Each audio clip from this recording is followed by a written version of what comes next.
Hello everyone, my name is Peter. I like pens and I like drawing. So, wild idea, how about we look at some pens and then do some drawing today in this video sponsored by Squarespace. I have some pens here that I might not normally have. Here are some items, actually not just a pen, borrowed to me by Instagram user Juba, who has sent me a couple things before. Let's pop this open and look at what we've got in here. Check it out. Oh yeah. So there is a pen here. We're gonna look at this. This is a Zirconium pen, and you might notice that there's a slight rainbowy finish on there. It's kind of subtle, but you can see it. That's called an oil slick finish. Now, well, I'll get into it in a second. And then also we have a very nice knife by Andre Thorburn, and the bolsters here are hand carved by Julian Marshall. So we're going to look at those. I think they are part of the hobby, which you might call EDC, everyday carry. I'll put a link to Juba Kuba's account in the description, since he was nice enough to let me borrow these, like I said. And as you'll see, there's kind of a trend, which you might see on his account, which you should look at, and other people's account, where they kind of post pictures of what they're carrying that day. And if you kind of accumulate lots of different cool things like this, you're like, hey, this is what I'm carrying today. Like this, this selection of pen, knife, a couple other things. Sometimes they're like flashlights, so on and so forth. But this one is Zirconium, and it's a billet spen twist. I think Zirconium is normally a very bright white silvery metal, but if you heat it up with a torch, I'm not sure how they do it, it turns darker like this. And if you only partially heat it up, or if you stop heating it up prematurely, that's when you get this beautiful kind of rainbowy effect. But you'll notice the rainbowy effect isn't on these outside edges of the spiral. So they heated it up all the way, turning it a kind of a solid black, and then they drilled it some more, milled it, drilled it, carved it, grinded it, whatever they did to it. They made these grooves and then did the partial heating, giving it the subtle rainbow coloring. The action of the pen is extremely satisfying. I mean, most pens, this is a pretty basic part of the pen, but let's take it apart really quick, and you'll see that there's attention to every detail in here, even just this tip here. There's like a little nice, very satisfying red gasket there. All of this comes out, and of course you can put different refills in here.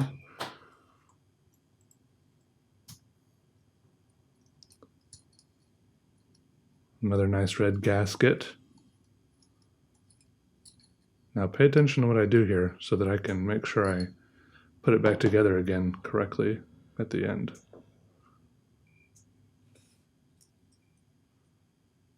I like how there's even like a ball bearing at the end of this. And then here's the mechanism that makes the pen go in and out as this turns around. Very satisfying. Of course, this works with the spring at the other end of the pen refill, but that's so nice. I like that. I don't know. That's just so satisfying to me, how the cleanness, the precision of it all. It's a little over the top because we know a $1 pen makes a pen go in and out just the same, but it's part of the hobby, but it's also perfectly done. That goes in there, snugs in perfectly. This goes in there. Spring-loaded tip goes back on. And there we are, reassembled again.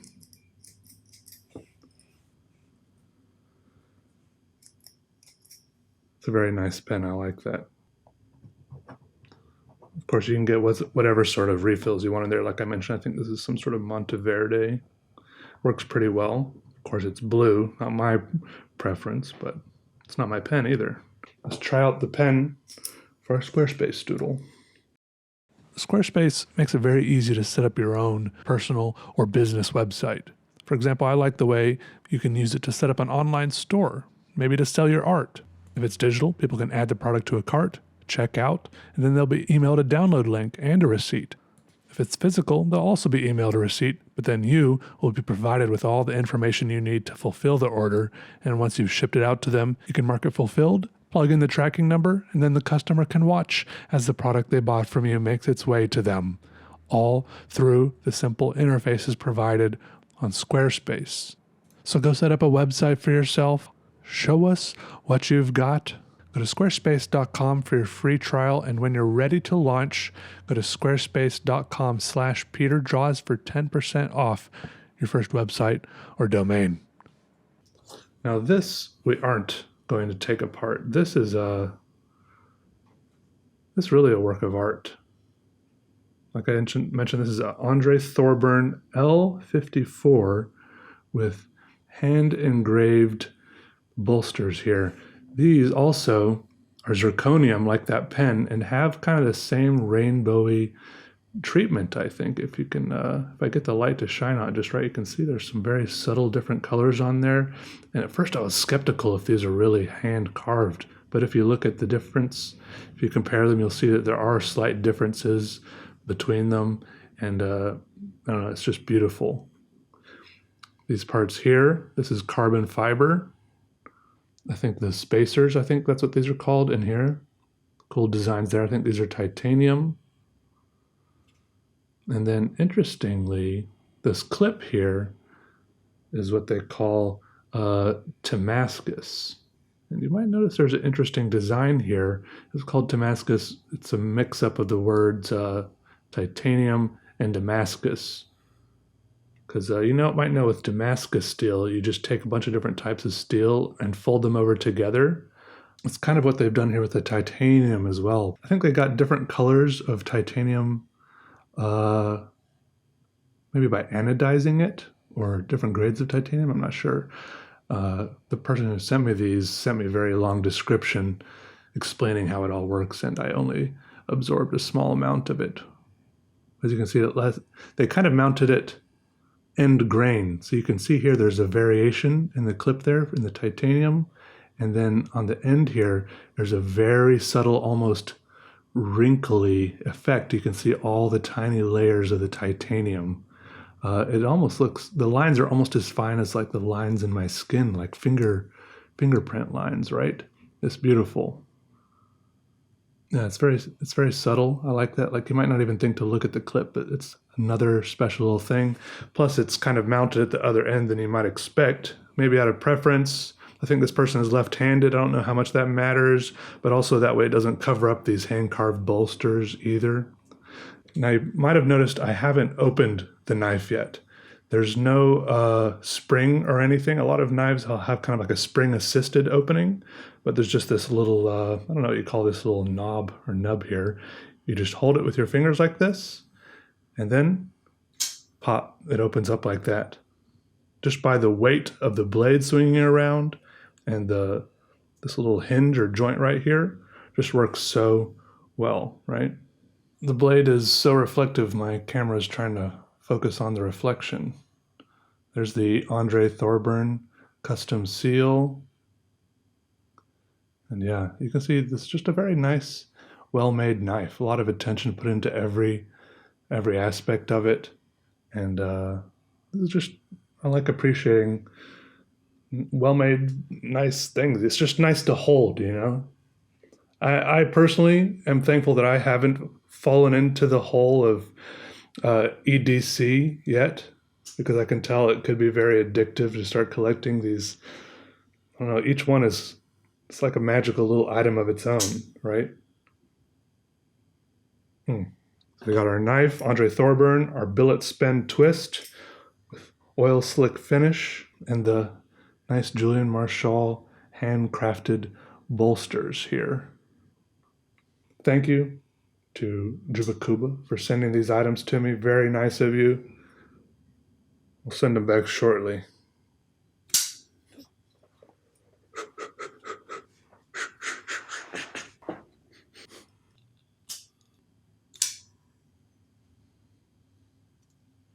It's so satisfying. No springs, but it just works perfectly. Okay, I didn't.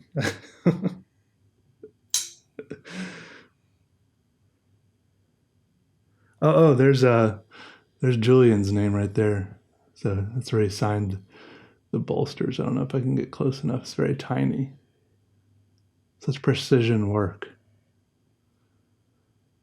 Anyways, all right, right before we get to drawing in a sketchbook, I have one other pen here sent to me by Studio Neat. This is the Mark 1, it says a minimal, durable, retractable pen. Let's see how it goes. It says peel here.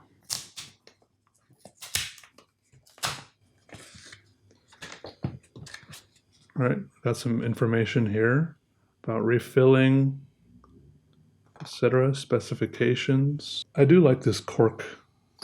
Oh, that was my fault. It's like that video I saw a long time ago of the first person ever to get an iPhone, and they open the case and the iPhone just pops out onto the ground. All right, here we are. I feel like I'm getting cork dust all over it. It's just minimalist, simple. That does appeal to me. Some kind of a like painted metal feeling. I wonder if it comes apart. Oh yeah, this is the part that comes apart. Okay, nice little metal mechanism there. Also very satisfying. Nice. And then there's the refill. I'm guessing you can get others of these also. Also says you can order more refills at studioneat.com/refill. But I don't know if this is a proprietary refill. Not sure. They probably want you to think it is, but it looks like a familiar type of refill. All right. And it says this can be used as a desk tray. I don't know if I really like the idea of that personally because it just takes up so much room. I personally just, stack all my pens next to each other like this. They're all kind of used as a desk tray for each other, keep each other. I guess this one does need something because it has nothing to it that keeps it from rolling around. So if it's your only pen, yeah, it needs a desk tray, unless your desk is perfectly level. Comes with 2 desk trays actually. 1 pen, 2 desk trays. Let's see how it works. Oh, this is it's more like a gel pen. Nice. I'm actually very pleased with that. Plus, it's black ink, which is the way to my heart. It's actually very satisfying to use. I was expecting to use this, maybe provide an opinion or two about it, and then move on to some sort of technical or fountain pen. But I think this is actually satisfying enough to go ahead and draw a picture with it. Look at these lines. Like, those are nice, dark, black, consistent, satisfying. It makes me want to draw like that. There's something that clicks and just makes you want to draw with it. Like I'm already scribbling away, right? Nice. All right, so let's do it. I'll put the link for this in the description also. They have versions that are black or white, or I think also you can choose silver or copper. Little push caps here, but I'm pretty happy with the version I got. I'll be afraid of a white pen smudging, getting ink all over it, but a black one, yeah, that's good.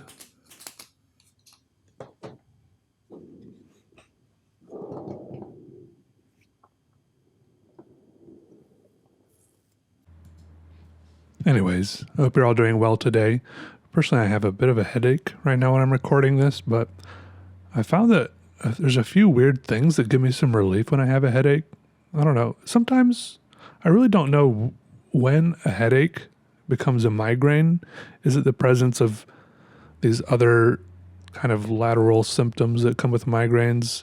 I feel like a lot of people who have migraines experience other things like auras, like they see weird things in their eyes, like weird visual glitches. I don't know, like pieces of light.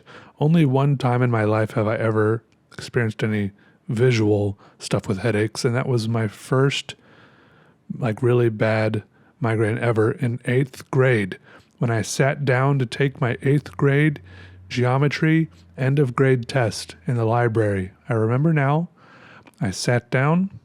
I had like just bubbled in my name because they were the Scantron sheets. You had to bubble everything in. And then the teacher was like, all right, is everyone ready to begin? And then I was like, this is so weird. I was like holding my left hand in front of my face. I was like, this is so weird. I can't see my left hand. There was like this crescent shape in my left eye where I just couldn't see anything. It wasn't like it was white or black or bright or dark. It was just like there was no information there. And I could put my hand into that space and my hand just disappeared. Like I put my hand inside a Harry Potter invisibility cloak, but it was a glove. Anyways, so I raised my hand. I was like, I can't see here. My head wasn't hurting yet, but they sent me to the nurse, and the nurse called my mom. And by the time my mom got there, I had a terrible, terrible headache. And of course, everyone was freaking out. It felt like there was like a fire inside my skull. But of course, since it was my first bad headache, we went to the hospital. We got like a CAT scan, stuff like that. And, just to make sure I didn't have a tumor or maybe like an alien living inside of my head, trying to get out. Because that would have explained a lot, I think. But no, nothing, just a headache, I guess. Anyways, I've had a lot of headaches since then, my whole life, but thankfully no visual stuff. A lot of other things that go with migraines, I think, are people feel nauseous. I do feel slightly nauseous every now and then with mine, but not too bad. Sensitivity to noise and sound, yes, slightly, but mostly it's just pain, and I don't. Moving around very fast hurts too. But kind of I don't know. It's kind of bad, but you kind of get used to it, even though you don't want to get used to it. I mean, it's one of those things you just have to. I mean, I've probably had chronic headaches for like 15 years now. And if you don't get used to it, what else are you going to do, right? You got to learn to just kind of work through it. I mean, I'm going to the doctor tomorrow, so hopefully, and I'm going to try another medication. Hopefully, maybe that will make a difference. We'll see. So I'm still trying. I haven't completely resigned myself to having chronic headaches forever, but so maybe there is still hope. All right, non-headache related talk. Have you? In a recent video, I mentioned the Endurance, the ship that Ernest Shackleton took in like 1914, 1915 down to the Antarctic, I think. Antarctica. And the whole story of that expedition. Since that video, they found that ship, the Endurance ship, which I don't know, that's just like really good timing, right? A few people messaged me about it, left comments. I saw the headlines. That's really cool.